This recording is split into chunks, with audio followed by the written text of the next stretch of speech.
Welcome to the C.S. Lewis Festival Scholar Series. I'm your host, David Krause. Since inception in 2003, over 22,000 people have attended a variety of cultural, religious, and educational events each September along the beautiful shores of Lake Michigan in Petoskey, Michigan. For this year's festival, please visit us at cslewisfestival.org for events and registration. This is a series of talks on the theme of C.S. Lewis and the nature of friendship. Kicking off the festival is a talk by renowned Lewis author and speaker, Dr. Jerry Root. Lewis had a remarkable capacity for friendship in all walks of life, an important and unique trait. What was it about this man that made this true of him and of us? Dr. Root explores this in depth. I'm really grateful to be here with you, and I realize that I am a bit of a pea brain, and I wonder if anybody is ever more than that. Sometimes I meet people who are a little bit full of themselves, and I say, the Widener Library at Harvard has 19 million volumes under that one roof. How many of them have you read? Well, nobody's read very many. So maybe we compare ourselves with somebody else, but if we compare ourselves with what's out there, there's just so much. And when we talk about Lewis and friendship, there is so much in the Lewis literature. There's 73 books, and there is much on friendship throughout those books. And then if you read his letters, of course, you see what kind of friendships he kept going, both through correspondence, but also with his personal acquaintances. When we talk about these things, there will be several of us who will be addressing you this week. Professor Don King at Montreat University, a very close friend, Wayne Martindale. Professor Martindale and I have done a couple of books together. And so we're going to try to bring you a wider range of material, but none of us will be covering it all. So tonight I want to look at things that relate to how Lewis helps us with friendship, but also how he warns us about things that could hinder us from having good friendships. But before we do that, let's say a word of prayer.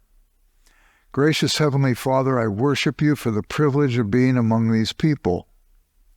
I know, Father, that there's so much I don't know. And I know, Lord, that there are so many people in this gathering who have different things pressing upon their hearts. Joys, sorrows, conundrums, uncertainties. What are the possibilities that one person could stand up in front of a room full of people and say something that would connect with everybody? It seems to me it's impossible, unless you're involved in the transaction. Your son once took 5 loaves and 2 fish, crumbs, and blessed them and broke them and distributed them, and everybody there left satisfied. Would your Holy Spirit please do something like that among us this evening? Would he take the crumbs that are offered and distribute them in such a way that each person here would leave saying, I really got something out of that talk.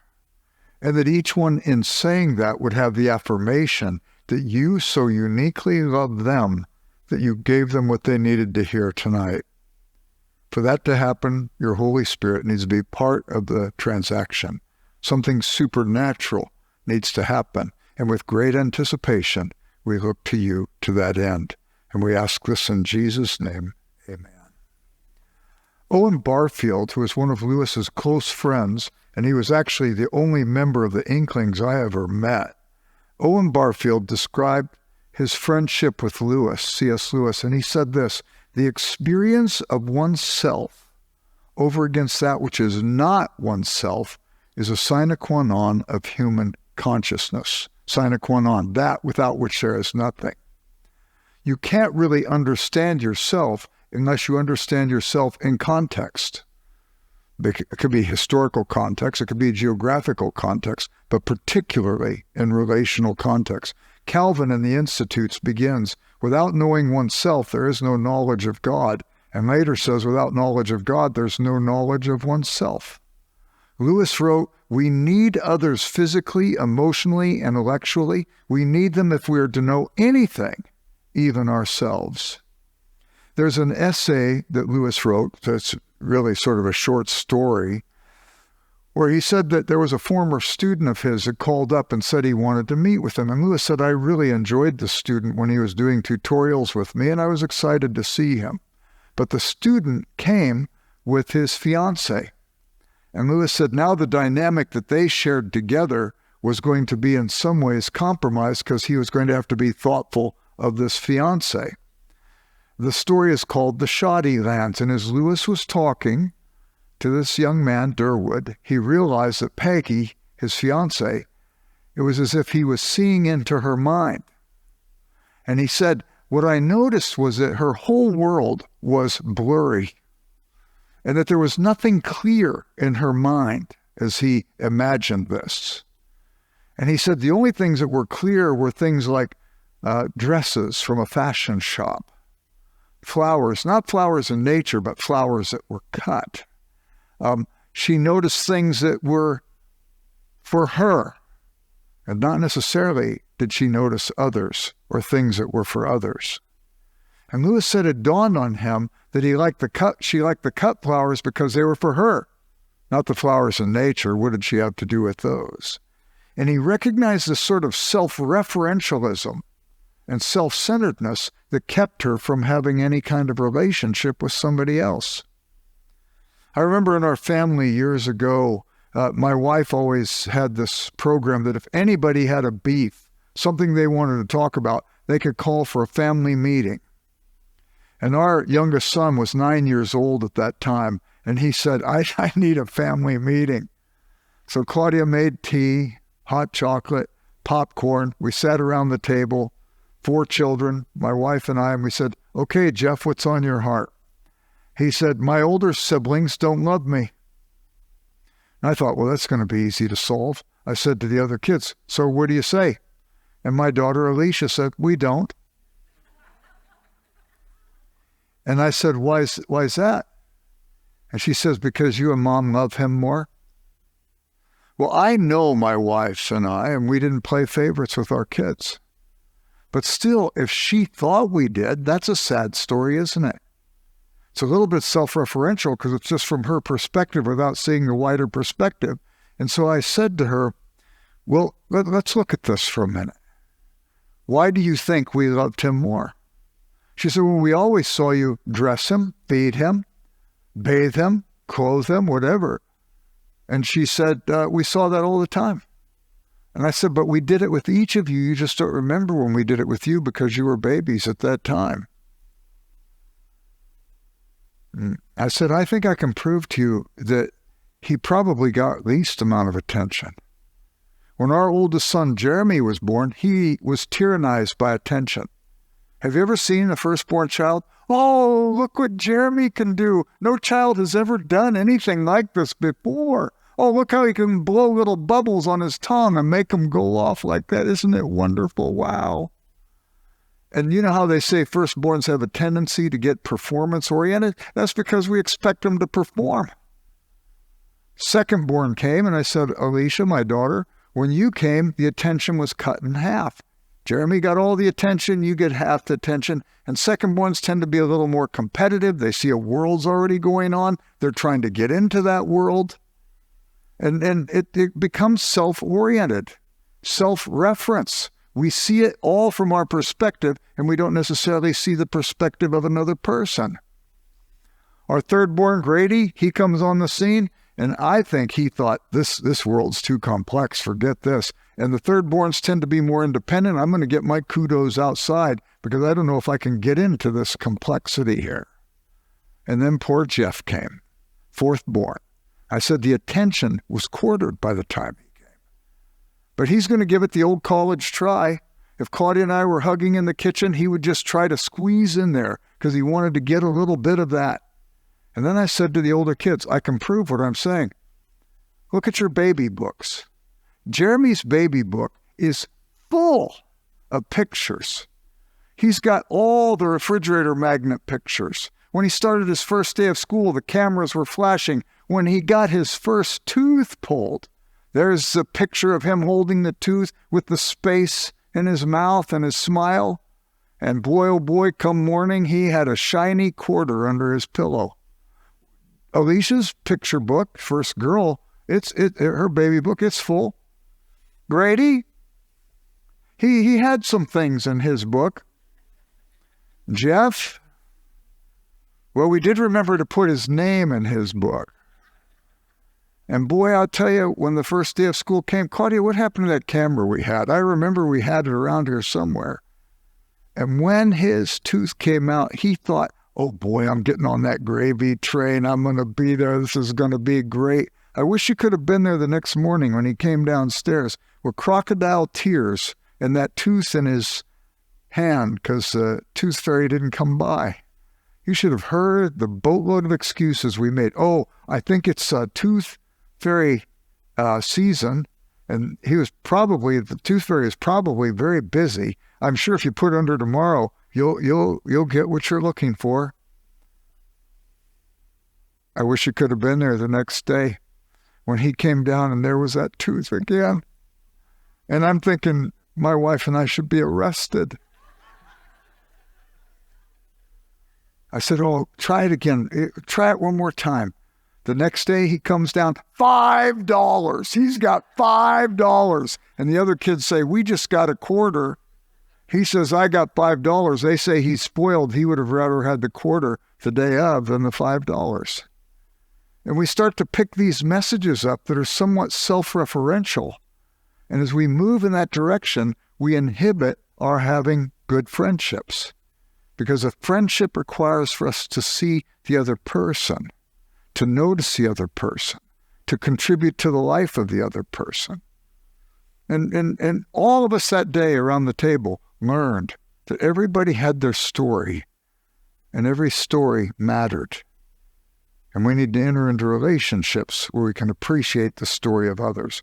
The truth is, there's an objective world that exists independent of our thoughts about it. We have the capacity to know that world, and failure to know it, as best one might, leaves us trapped in the dungeon of self. And Lewis is constantly writing about subjectivism, about self-referentialism, about the importance of breaking out of the dungeon of self so we could get to know a wider world, we could get to know God in that world, we could get to know others, and we could be partners as we go through life together.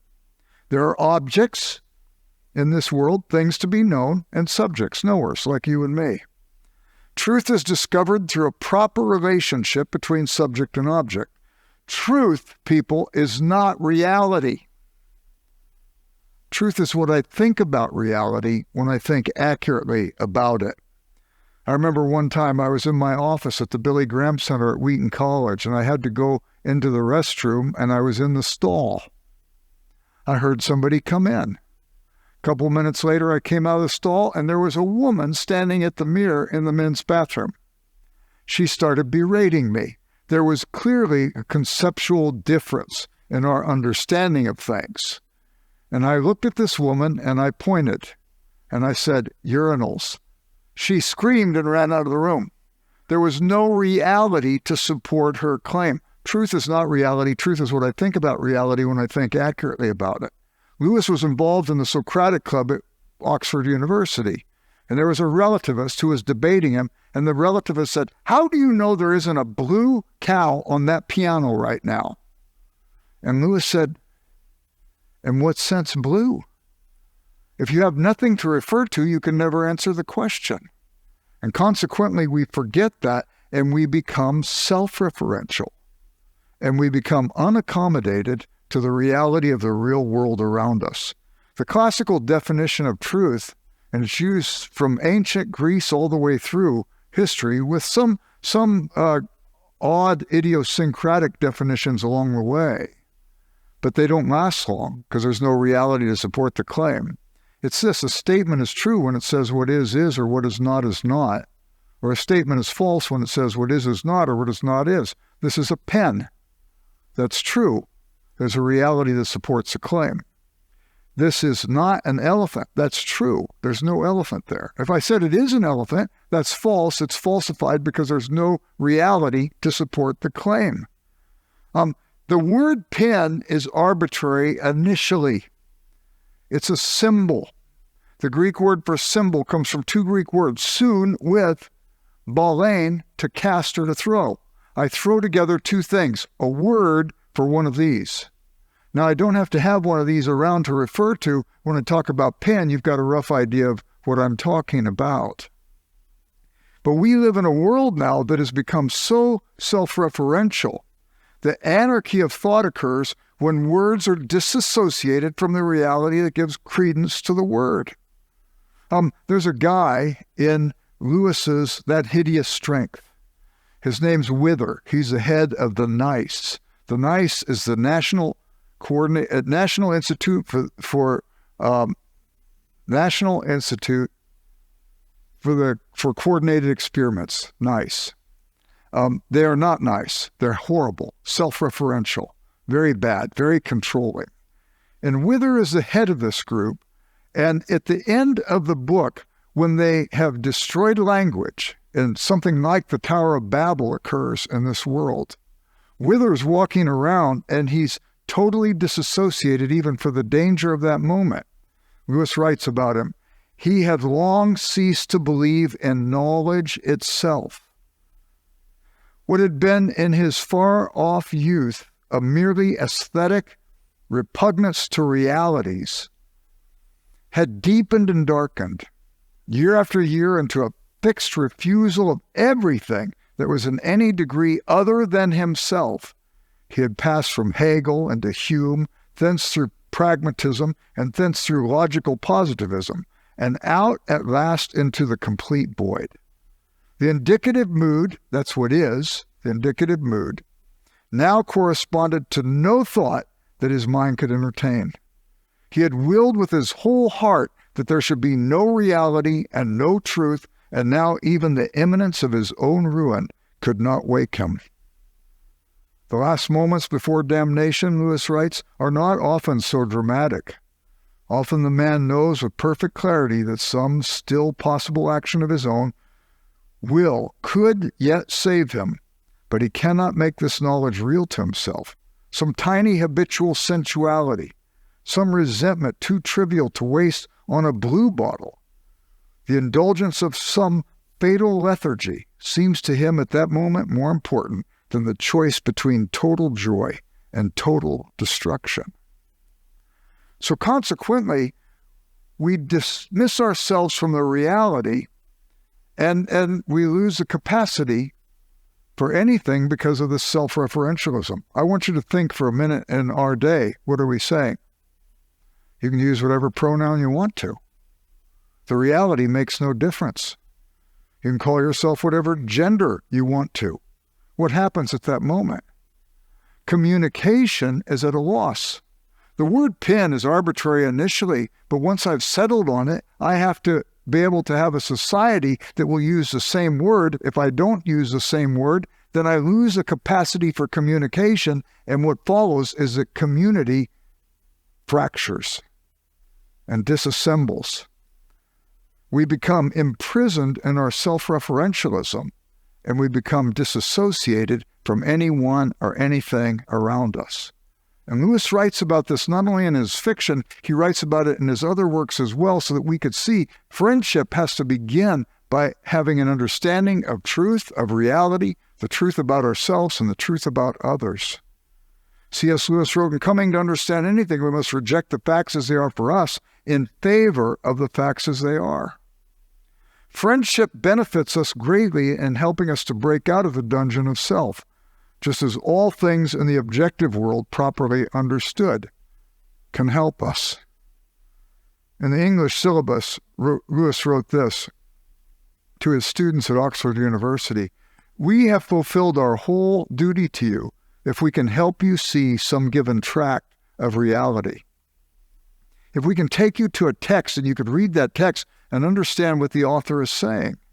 You could read the text and not be projective on the text, but draw out of that text that which is going to enlarge your thinking, enlarge your soul, and a larger capacity to relate to an objective world. That's always going to be helpful in the cultivation of friendship.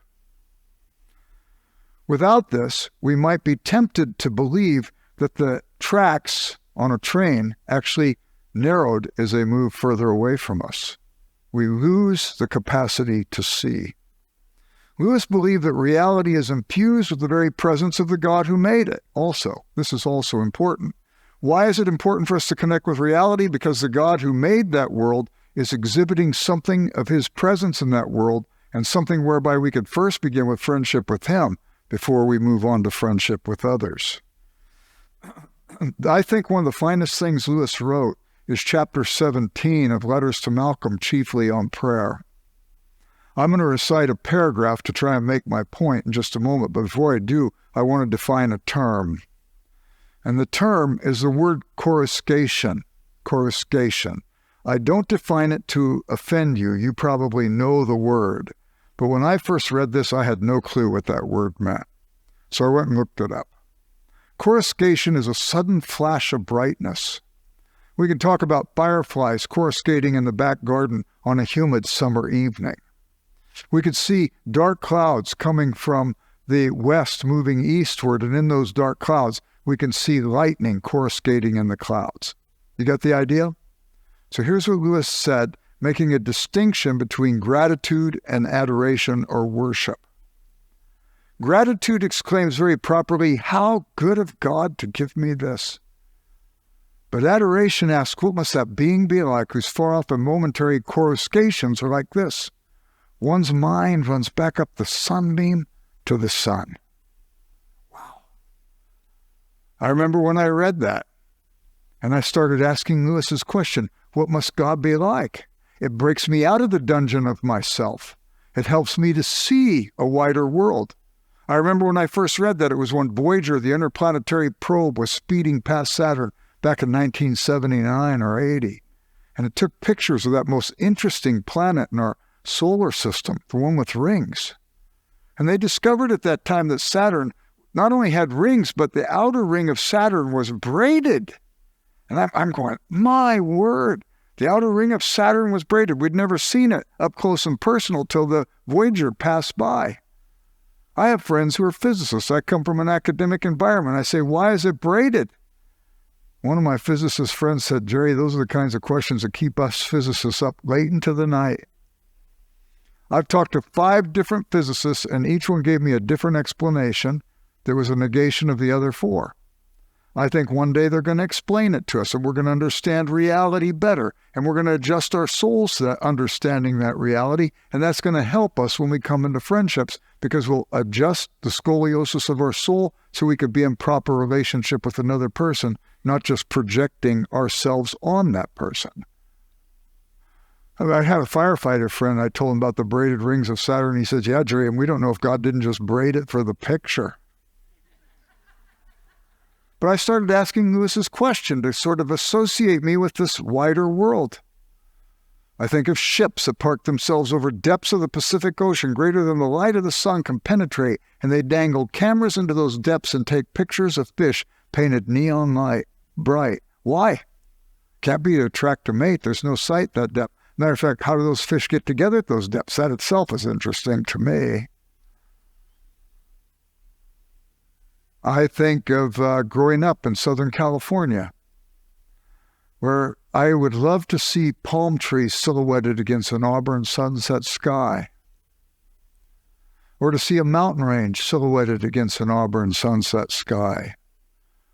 Now I live in the Midwest, in the Chicagoland area.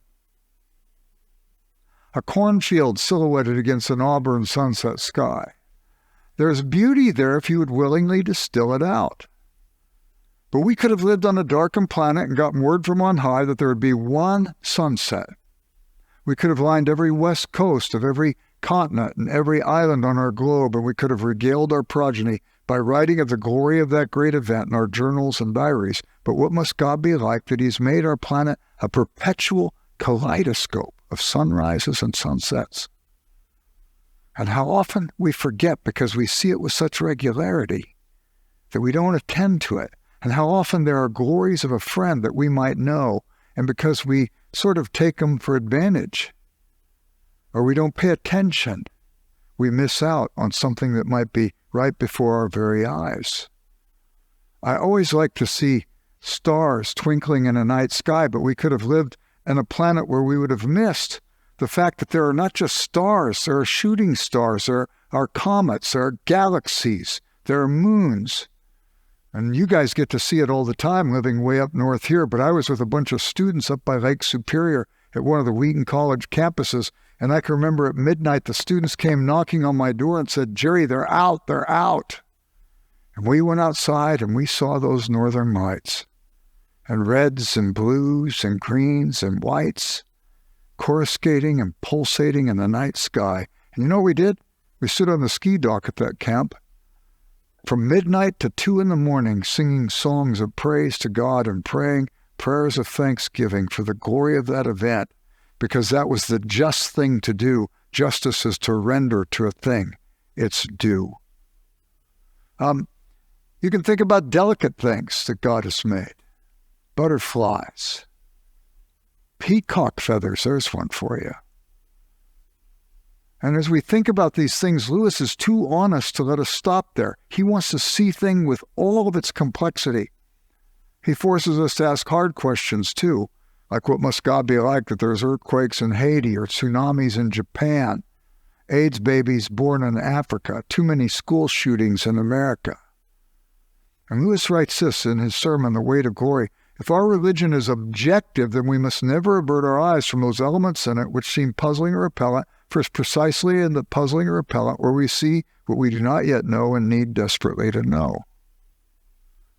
Consequently, we look at our friends, and we may see something goofy in them. They do something inappropriate. What do we do at that moment? I've read people who have said, yeah, it looks like C.S. Lewis and his friend J.R.R. Tolkien had a falling out at the end of their life. I go, I wonder how they got that. I can tell you places where Tolkien wrote something about Lewis to his son Christopher, and it wasn't very praiseworthy. But my heavens, how many of you are married? How many of you ever had sharp words with your spouse? Is that definitive of who you are? Or is it just descriptive of an event? And I talked to Tolkien's son, John, and I said, what is this I've read that your dad and Lewis had a falling out? And he says, I read that in some biographers too, and I had no clue what they were talking about.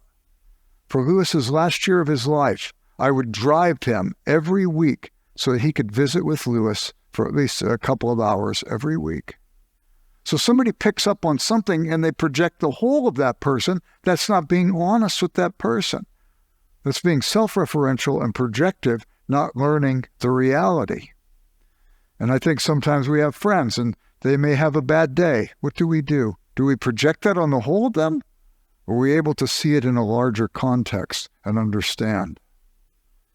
And I think this is helpful to us when we see Lewis approaching friendship holistically, approaching friendship realistically. And I think this is very positive. Something that might help us here is learning words. I remember when I first learned the first word I ever fell in love with. I was in Mrs. Reinhardt's first grade class. She was going through flashcards, and I thought it was a golden day if I got the word swish. I still love that onomatopoeic word even before it was popularized by a clean shot in basketball. I remember when I learned the words perplexed, subtle. When I learned the word ostentatious, way too ostentatious for my vocabulary. But I remember one word I learned that helps me here. I was in 3rd grade. We lived in South Central Los Angeles. I wanted to go eat at the cafeteria at my school, but it was prohibitive for us. It cost 31 cents. My mom always made us a lunch, a sandwich, a couple cookies, a piece of fruit. But I saw those kids go to the cafeteria, and I wondered what that life was like. One day, to my complete surprise, my mother gave me 31 cents, and I was going to get to eat in the cafeteria. But now I was nervous. Being unfamiliar with the sociological protocols of elementary school cafeteria life, I wondered if I did something wrong, would everybody make fun of me?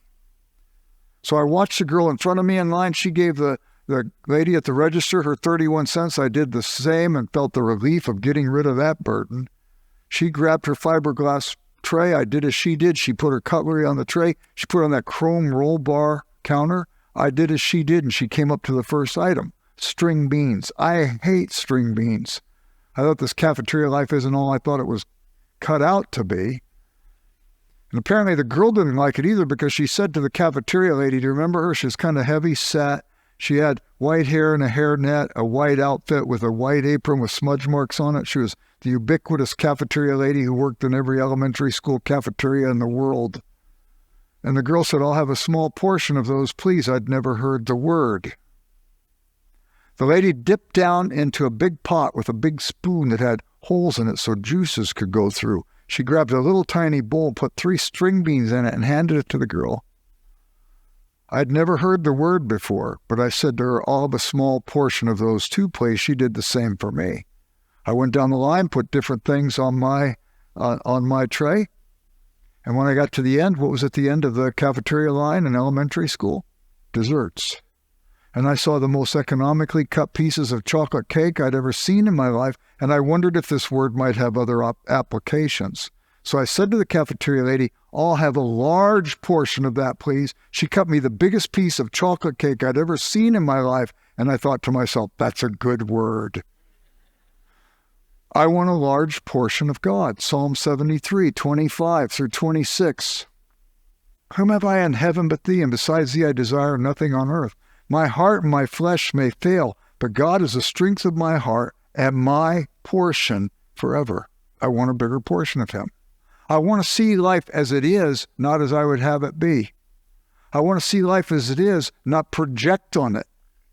I want to see my friend, not project on them. C.S. Lewis says, I want God, not my idea of God.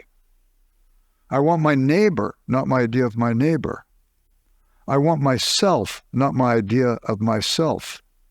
Friendship is a means of grace to open our eyes to a wider world. But we must first consider, I think, some preliminaries to understand how this might be so. We live in a very broken, fallen world where we've been hurt by others, and we have done our fair share of hurting others. And if we don't see that, we'll be dishonest with ourselves, and we will marginalize the realities of ourselves and not be able to enter into relationship with others. Our friendships will not be as honest. They'll be truncated. One time I was lecturing at Oxford University. Actually, I was speaking in the evensong service at Hartford College.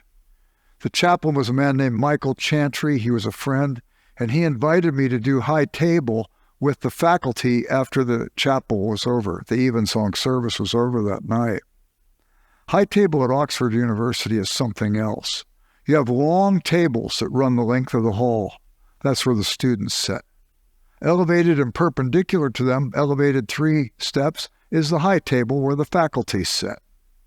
There are huge paintings of famous benefactors and graduates. Hartford College, you've got William Tyndale, the Bible translator. You've got John Donne, the poet. And they're looking down at you while you're eating, I think, to make sure you use the right knife, fork, and spoon. Everybody comes dressed in their academic gowns. The meal begins with a Latin prayer. The wine pours freely. Latin prayer, we sit down, and chaplain introduces me as having just spoken in the evensong service.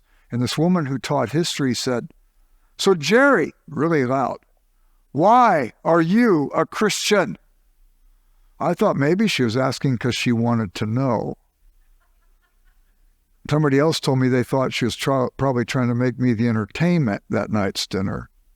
I could have probably entered into a philosophical or theological discussion. How many of you came to faith because of some slick argument? No, I didn't. And I said to her, you know what, I became a Christian because I was aware of deficiency in my life. I was aware of failure.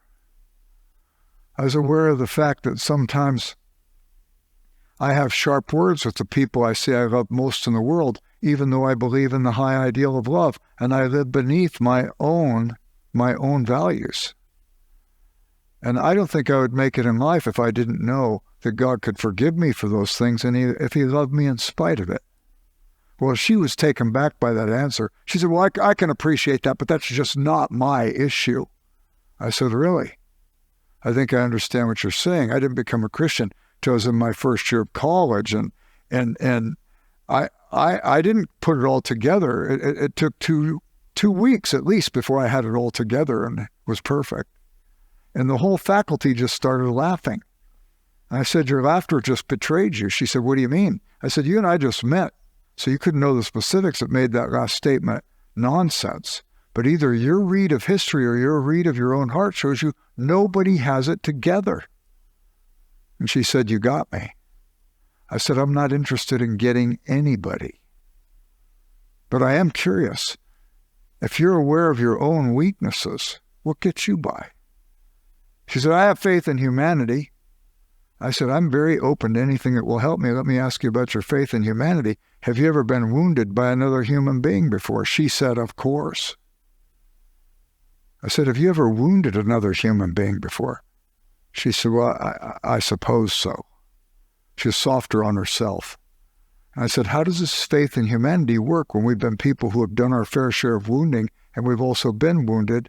And just then the man sitting next to her who taught French here said, how does it work for Christians? And we spent the rest of the meal talking about things honestly, looking at reality, which is important if we're going to have a proper understanding of life and certainly a proper understanding of friendship.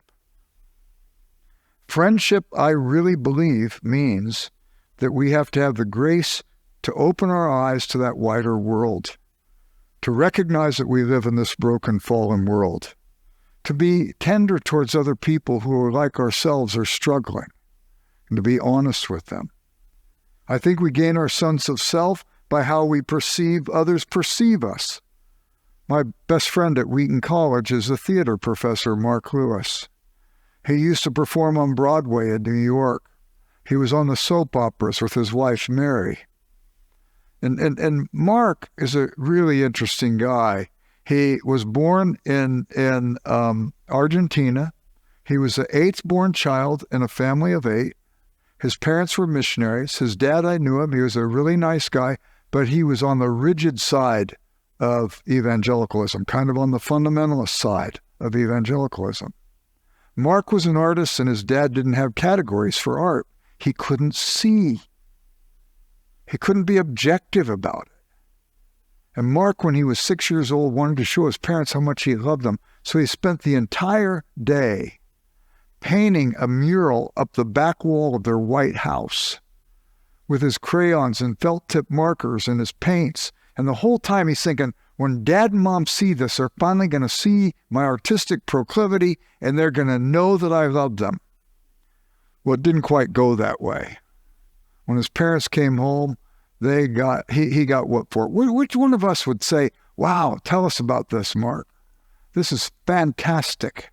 You know what? We're not going to be able to keep it all, but tomorrow we'll go to a frame shop and we'll buy a frame and we'll put it over that part that you think is best and we want to keep it there. Well, it didn't go like he thought, and his parents spanked him, and he says it wasn't that his parents spanked him that made him so sad. It was that they didn't see what he was trying to show them and how much he loved them. Fast forward many years later, Mark was directing the autumn play. He was out late in the evenings doing rehearsals, and he was tired, and one night he came home for dinner before he had to go back to school, and his daughter, Ruby, 6 years old, was standing in a chair at the sink with a plastic basin in the sink, and the water's going and water splashing everywhere. Mark says, I came home for some rest. I have to clean up this mess.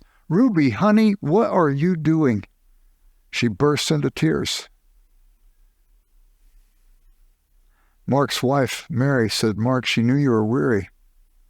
She was just putting water in a basin so she could wash your feet. And all of a sudden, Mark realized his own story was now coming up in the next generation. He says, oh, Ruby, honey, let me help you. He picked up the tub, he brought it over to the floor, and he said it was the coldest water he ever put his feet in his life. And he said, you know, my folks didn't get it right. I got it half right, Maybe one day Ruby will get it all right. Why does that story mean so much to us? Because we've all been the one that was misunderstood, and we've all been the one that did the misunderstanding. If we want to enter into friendship, there needs to be, in some senses, that security of self so that we could see these kinds of nuances and see them well. Donald Miller, who wrote the book Blue Like Jazz, wrote a sequel called Searching for God Knows What. He said when he was in high school, he longed to be in the inner ring of the popular group at his school, but he was always on the fringe. One day he was at home, and he was reading a poem, and he liked it, so he memorized it. About 3 weeks later at school, somebody said something. He says, "Oh, that reminds me of a poem," and he recited the poem. The other kid said, "Miller, you are smart. Wow, you are really smart, Miller." He said it was the first time he ever felt good about himself. And two things happened. He realized he needed to gain a sense of himself based on how others looked at him. But he also realized everybody who he was looking to for a sense of self was insecure as he was. The other thing that happened was he started memorizing lots of poetry after that. The key is we're trying to understand our identity. And in that process, we often neglect what we might be projecting on somebody that we would want to call friend, but we can't enter into the full, robust understanding of friendship because we're struggling with all these other things ourselves. There's only one person who can give you a proper understanding of yourself, and that's the God who loves you with intensity. Lewis wrote this: "Man approaches God most nearly when he is in one sense least like God." Jerry Sitzer, in his book, The Adventure, explains it like this: we're most like God in the world. In other words, we're going to be most like God in our friendships with others when we are least like him in relationship with him. How does that work? Let me say it again. We're most like God in the world when we're least like him in relationship with him. He alone is independent, non-contingent. We come to him unlike him, dependent upon him, that we might go into the world more like him, independent of the world, so we could be a giver rather than a user and a taker. We come to him in all of our unloveliness. We receive from him his love, unlike him, that we might go into the world more like him, more loving. We come to him in all of our impatience, and we receive from him his patience, that we might go in our relationships and be more patient. We can be a better friend. We come to him in all of our unkindness and receive from him undeserving kindness, unconditional love, that we might go into the world more kind. In other words, we come to him so that we could become better friends. In Mere Christianity, Lewis wrote this: "All sorts of people are fond of saying God is love, but they seem not to notice that the words God is love have no meaning unless God contains at least two persons. If God was a single person, then before the world was made, he was not love." Lewis writes about this in the context of the doctrine of the Trinity. Christians believe that the doctrine of the Trinity is a teaching about the very character and nature of God. If you want to look at theological underpinning for friendship, that's where you start. And how does it work? I remember years ago, I was coming back from a lecture that I was giving, and I got in a limo. Where the college had a limo service, and if we came back from something, the limo service would pick us up and drive us to college. And this guy's picking me up, and he says, "I'm taking you to Wheaton College. What do you do there?" I said, I'm a professor. "What are you a professor of?" And I said, "Well, actually, my degree's in philosophy of religion." He said, "What religion are you?" I said, I'm a Christian. "How about you? What religion are you?" He said, "I'm a Muslim." His name was Hafiz Muhammad. I get in the car. He says, "What's the difference between Christianity and Islam?" And I said, "You know, Hafiz, I've only read probably a quarter of the Quran. I haven't read the whole thing. I read my Bible a bunch of times, so I defer to you on the Quran, but I think I can give you a difference as it relates to Scripture." And then I said, in the Quran, in Surah 3 and Surah 6, it says Muslims don't believe in the Christian God because you don't believe in a God of Trinity. I said, let me ask you some questions. Do you believe God's a contingent being or a non-contingent being? He said, what do you mean? I said, well, like this car. Has it always existed, or did it have a maker? And if it had a maker, then there must have been a plan for the making. There must have been material from which it was made, an efficient car maker to make it, and a final cause that it could be used as a limo service that you drive. Do you believe God's like this car, or do you believe he's non-contingent, self-existent, always existed? He says, oh, I believe he's non-contingent. Second question, Hafiz, do you believe God's a God of love? I've had this discussion with at least 200 Muslims over the years, and they all say he's a God of love. You might have expected them to say, I believe he's just, he's good, he's merciful, whatever. They all say, yeah, I believe he's a God of love. At least that's what they've said to me. Third question, Hafiz, who's the object of his love? And he said, well, we are, creation, we are. I said, if God needs us to fulfill his nature, then you've got a contradiction in your theology. If God is non-contingent, then he should be able to have all that fulfillment in himself. Relational attributes, like love, and a non-contingent being presuppose that relationship must be necessary in that being. Hafiz said, Jerry, I'm tracking with you. I get what you're saying. And he was taken back by it. I said, Hafiz, the reason why this is so important for us is because Christian theology begins with the love of God. And it's at that place that Christian friendship begins to emerge as well. We believe God is a God of love. He creates us in his image. He gives us the capacity for love, and thereby he gives us the capacity for friendship. And Hafiz, again, it's essential to Christian faith and practice. We can add is essential to a robust understanding of friendship. And another preliminary thought in this whole process that we'll be talking about this weekend, this relational God who created us in his image that we might be more like him in the world. Until we find our fulfillment in him, we look for our fulfillment in the need to be needed. We look for our fulfillment in other things rather than him, and they leave us insecure. It is a self-referential practice to have the need to be needed, to have people have to attend to us instead of our breaking out of the dungeon of self to attend to others. And this need to be needed can keep us from relationships. C.S. Lewis writes about it in The Four Loves. And he writes about this woman. He calls her Mrs. Fidget. Let me read you. It's an extended reading, but it is so eye-opening on the self-referential need to be needed. It's a preventative for Christian friendship.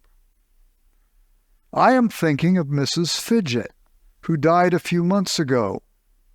It is really astonishing how her family have brightened up. The drawn look has gone from her husband's face. He begins to be able to laugh. The younger boy, whom I'd always thought an embittered, peevish little creature, turns out to be quite human. The elder, who is hardly ever at home except when he was in bed, is nearly always there now and has begun to reorganize the garden. And the girl, who was always supposed to be delicate, though I never found out what exactly the trouble was, now has the writing lessons which were once out of the question, dances all night and plays any amount of tennis. Even the dog, who was never allowed out except on a lead, is now a well-known member of the lamppost club in their neighborhood. Mrs. Fidget very often said that she lived for her family. It was not untrue. Everyone in the neighborhood knew it. She lives for her family, they said. What a wife and a mother. She did all the washing, true. She did it badly, and they could have afforded to send it out to a laundry, and they frequently begged her not to do it. But she did. There was always a hot lunch for anyone who was at home, and always a hot meal at night, even in midsummer. They implored her not to provide this. They protested almost with tears in their eyes, and with truth, that they liked cold meals. It made no difference. She was living for her family. She always set up to welcome you home if you were out late at night, 2 or 3 in the morning. It made no odds. You would always find the frail, pale, weary face awaiting you. like a silent accusation, which meant, of course, that you couldn't with any decency go out very often. She was always making things, too, being in her own estimation, I'm no judge myself, an excellent amateur dressmaker and a great knitter. And of course, unless you were a heartless brute, you had to wear the things. The vicar tells me that since her death, the contributions of that family alone to sales of work outweigh those of all his other parishioners put together. And then her care for their health. She bore the whole burden of that daughter's delicacy alone. The doctor, an old friend, and it was not being done on national health, was never allowed to discuss matters with his patient. After the briefest examination of her, he was taken into another room by the mother. The girl was to have no worries, no responsibility for her own health, only loving care, caresses, special foods, horrible tonic wines, and breakfast in bed, for Mrs. Fidget, as she so often said, would work her fingers to the bone for her family. They couldn't stop her. Nor could they, being decent people, quite sit still and watch her do it. They had to help. Indeed, they're always having to help. That is, they did things for her to help her to do things for them which they didn't want done. As for the dear dog, it was to her, she said, just like one of the children. It was, in fact, as like one of them as she could make it, but since it had no scruples, it got on better than they, and though vetted, dieted, and guarded within an inch of its life, contrived sometimes to reach the dustbin or the dog next door. The vicar says Mrs. Fidget is now at rest. Let us hope she is. But what's quite certain is her family are. So here we've got this idea of the need to be needed, which is tyrannical, and it keeps us from seeing other people as they are and entering into a proper understanding of relationship. Lewis develops this concept in a book he wrote called The Arthurian Torso. His dear friend Charles Williams had written a book of Arthurian poetry. And if you read the poems, they're kind of obtuse. We've got Professor King here as the world's leading authority on Lewis's poetry. He could tell us more about that. But the interesting thing is Lewis felt an obligation to his friend whom he loved. And he wrote literary criticism of the Arthurian poetry so that other people would have access to Williams' ideas. This is a good friend trying to invite other people into knowledge of his friend. And in this particular book, Lewis quotes Dante's De Monarchia. Everybody knows of Vita Nuova, about Dante meeting Beatrice on the streets of Florence. They know about the Divine Comedy, but between them he wrote two books, a Convivo and the De Monarchia. And in the De Monarchia of the monarch, Dante says, function precedes essence. Function precedes essence.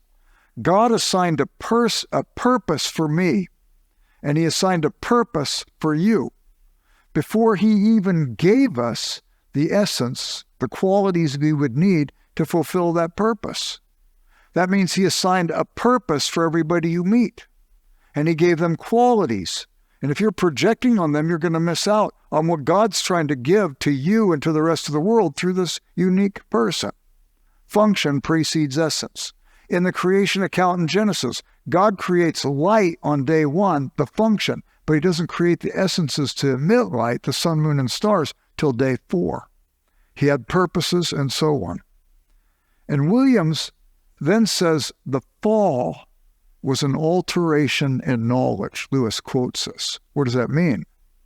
Well, all of a sudden, the essence is going to be primary. And I'll create my own purpose, devoid of what God thinks. I'll project on you what I think your purpose should be and how it fits into my world. And I miss out on any kind of possibility of friendship occurring. We sever ourselves from the purposes of God. We sever ourselves from reality and seek to improvise. Lewis says in these Arthurian poems, King Arthur makes this judgment. He looks out over the parapet of Camelot, and he looks out into Camelot, and he says, does the king exist for the kingdom, his purpose to serve, or does the kingdom exist for the king? And all of a sudden there's an alteration in knowledge. He loses the capacity to see.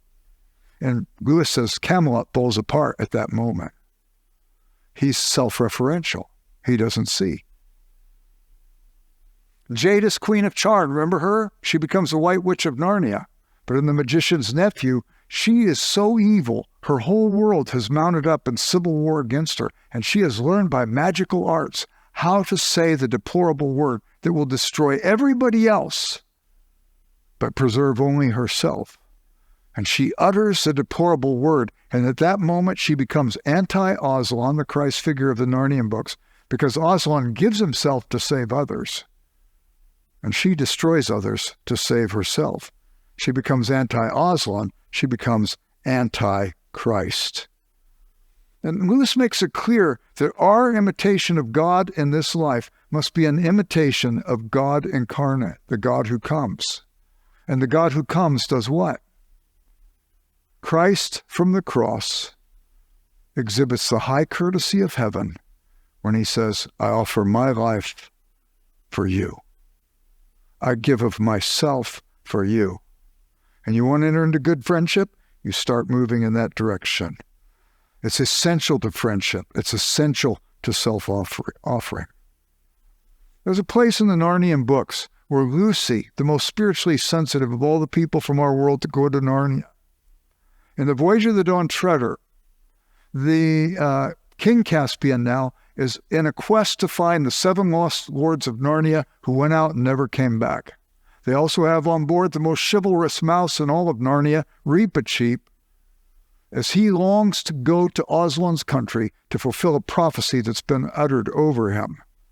And in the adventures, they come to this island. It's simply called the Island of the Voices. And they get off the Dawn Treader, and they hear these nonsensical people talking. I think they're a parody on us as humans. They can't get their identity right. They are monopods, but they go by dufflepods. And they're just constantly all over the place as far as what their thinking is. There's no stability. And they've been made invisible. And they've been made invisible because they're disobedience by the magician of that island. And they want to be made visible again. They have swords, they have knives, they have spears. Because the Dawn Treader people can't see them, nonsensical as they are, they're beholden to them. And these dufflepods say, somebody has to go in the magician's library and say the spell that will make them visible again. And somehow it has to be a girl. There's only one girl in the Dawn Treader, and that's Lucy. And courageously she says, I'll go. And she goes in this massive house, this big hall. There's a winding staircase up to the 2nd floor. She goes to the library. The dufflepods had told her the book was on the library. There's a big lectern, and the book is there, a huge book. She can't open it at first, and she realizes it's got a clasp. She undoes the clasp, and she opens the book. She said it had a nice smell. It was tingling to her fingers when she touched it. The calligraphy was with thick downstrokes, thin upstrokes, and she could see in the margin it was illuminated, and the illumination was animated. She didn't know where to go. The dufflepods didn't tell her where to go. And she says, I could be here for ages. And she turns the first page, and she starts to see spells as she goes through it. There's a spell for how to make it rain after a drought, how to make it stop raining after a long rain. There's a spell for how to remove warts with a silver bowl full of water on a full moon night. There's a spell for how to give a man a donkey's head, like they did with Bottom in Midsummer Night's Dream. There's a spell for how to remove a swarm of bees, and she sees in the illumination there's a man removing a swarm of bees. And she finally comes to the spell. How to make one more beautiful than the lot of mortals. Lucy was always the one that was looked over. People paid attention to her sister, who was a little more beautiful than her. And she sees in the illumination, there's a bunch of girls standing over here, and they're all crowded around Susan. And she sees there's a girl standing at a lectern. And all of a sudden, she sees the girl in the illumination utter a spell, and she sees everybody turns their attention away from Susan to look at the girl at the lectern. And all of a sudden, people start fighting for her honor. Ships are launched. Wars are fought. It's like Helen of Troy. And Lucy says, I'm going to say that spell. And just before she could say it, Aslan comes out of the page and growls at her. She quickly turns the page. The next spell is how to listen in to your friends to see what they're saying about you when you're not around. Have you ever had yourself saved from a bad temptation? And you think you're pretty hot stuff, and so because you were saved from a bad temptation, you feel like you deserve the next one? So Lucy quickly says the temptation and listens in, and she starts to hear clickety-clack, clickety-clack, clickety-clack, clickety-clack. And she hears in a train car her biggest enemy at school goading her best friend at school to try and get her to say something nasty about Lucy. And the friend resists and resists and resists and finally says something nasty about Lucy. And Lucy starts screaming at the book and she's weeping. She's lost the capacity because she's self-referential and hurt at that moment to see beyond the momentary hurt to the bigger picture of her friend. Oh, she's so sad. She turns the page.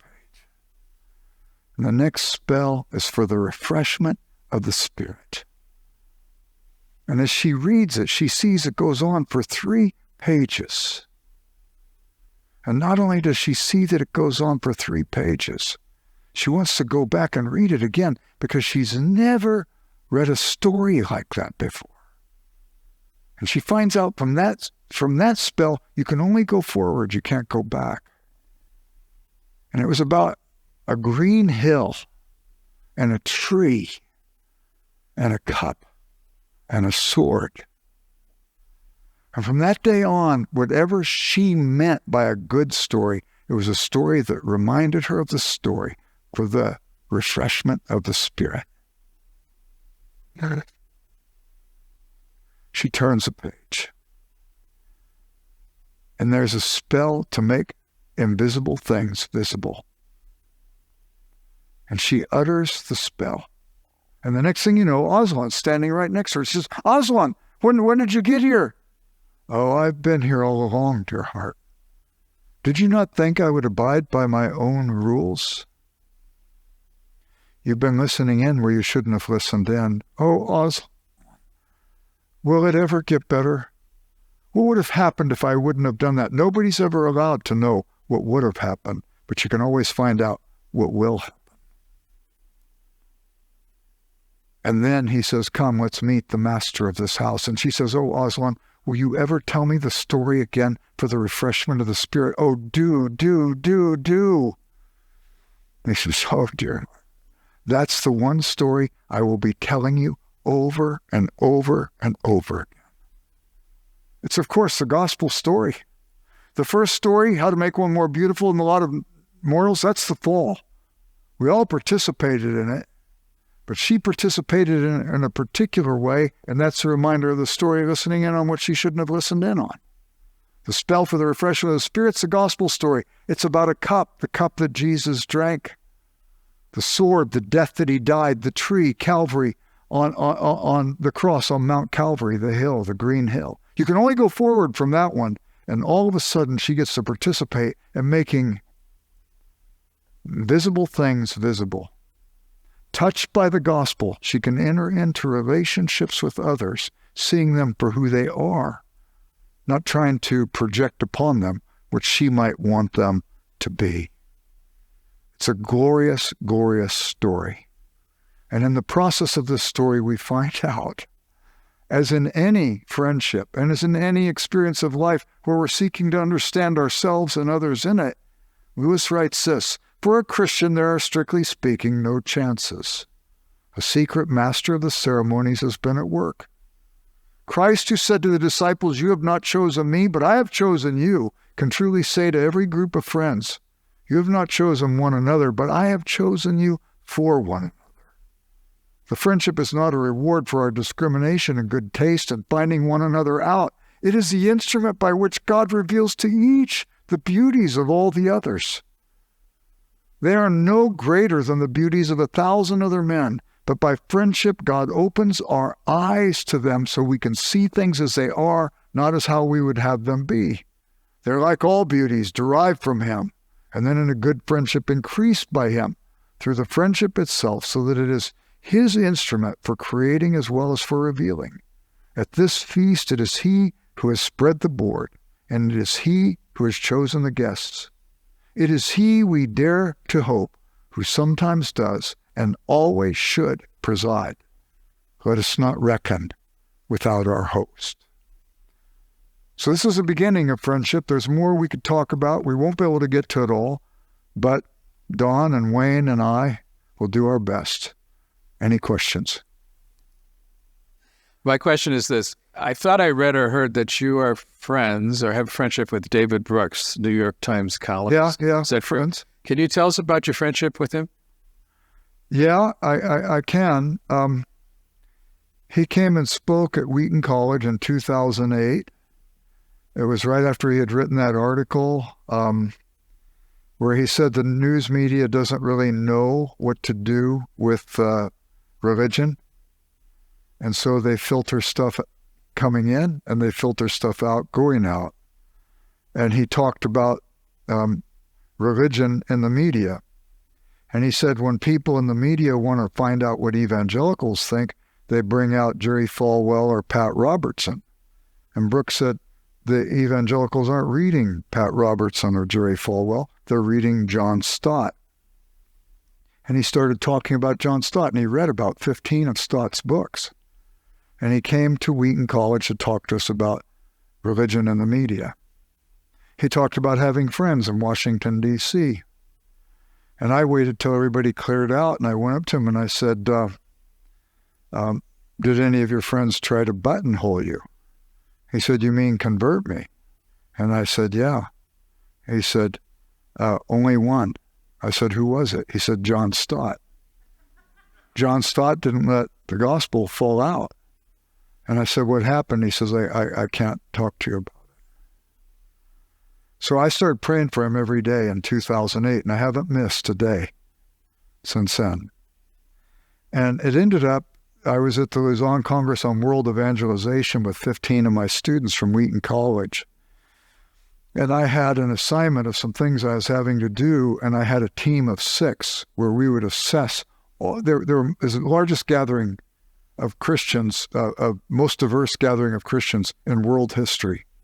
Of the 213 countries, there were representatives of 198 countries at this gathering. And they all sat at tables, and they all filled out cards, and my team took all those cards every day, and we did an executive summary of those cards so we could give them to the people who were planning the thing. And this one woman was working with me, and her name was Ann Snyder. She was the smartest student I ever had. And Ann, she always got A's.